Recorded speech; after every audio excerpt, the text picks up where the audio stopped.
Bonjour à tous et bienvenue sur le plateau de Maurice TV.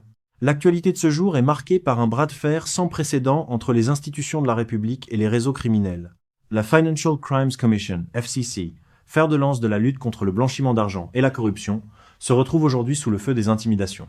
À la suite d'une série de saisies spectaculaires réalisées ces dernières semaines, le directeur général par intérim de la FCC, Sanjay Dawoodari, ainsi que ses enquêteurs, ont fait l'objet de menaces directes visant leur sécurité. Mais loin de faire reculer l'institution, ces pressions semblent avoir l'effet inverse. Elles confirment, selon la direction, que la panique gagne les rangs des barons de la drogue. Dans ce reportage, nous reviendrons sur la détermination affichée par la FCC, le soutien crucial de la police et l'enquête en cours pour identifier les auteurs de ces appels anonymes. Climat de tension à la Financial Crimes Commission, entre saisie record et menaces de mort. La lutte contre la grande criminalité à Maurice franchit un nouveau palier de tension. Alors que la Financial Crimes Commission, FCC, a multiplié les saisies de biens de luxe et d'actifs financiers ces dernières semaines, l'institution se retrouve aujourd'hui la cible d'une campagne d'intimidation directe. Le directeur général par intérim, Sanjay Dawoodari, ainsi que plusieurs de ses enquêteurs font l'objet de menaces sérieuses visant leur intégrité physique. Une détermination renforcée face à l'intimidation. Loin de fléchir sous la pression, Sanjay Dawoodari a choisi la voie de la fermeté.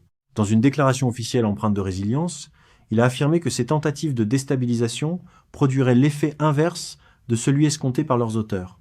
Les intimidations et les tentatives de pression contre moi et mon équipe ne feront que renforcer notre détermination, a-t-il martelé. Pour le chef de la FCC, le message est clair. L'institution ne reculera pas d'un iode. Il a d'ailleurs promis une intensification des opérations et une rigueur accrue dans le traitement des dossiers en cours, signalant que la peur n'est plus dans le camp des autorités. La panique chez les barons de la drogue. L'analyse de la FCC sur l'origine de ces menaces est sans équivoque. Le timing de ces appels anonymes coïncide avec une série de frappes chirurgicales contre les réseaux de blanchiment d'argent. Selon M. Dawoodari, cette agressivité soudaine est un indicateur de succès. C'est le signe que la panique s'installe chez les barons de la drogue. En s'attaquant au portefeuille des réseaux criminels, la FCC touche un point sensible. L'institution réaffirme ainsi sa mission première. Démanteler les structures financières occultes, renforcer l'état de droit face à l'économie souterraine, protéger l'intérêt public contre les activités illicites, une synergie institutionnelle pour la sécurité. Tout en saluant le courage de ses enquêteurs, le directeur a tenu à souligner l'importance de la collaboration citoyenne et interinstitutionnelle. Il a exprimé sa gratitude envers la police nationale et les lanceurs d'alerte, dont le rôle est jugé crucial dans la remontée d'informations stratégiques sur la corruption et le trafic de stupéfiants. Enquête policière en cours. L'affaire est prise très au sérieux par les autorités judiciaires. La police a officiellement ouvert une enquête criminelle pour identifier les auteurs de ces menaces.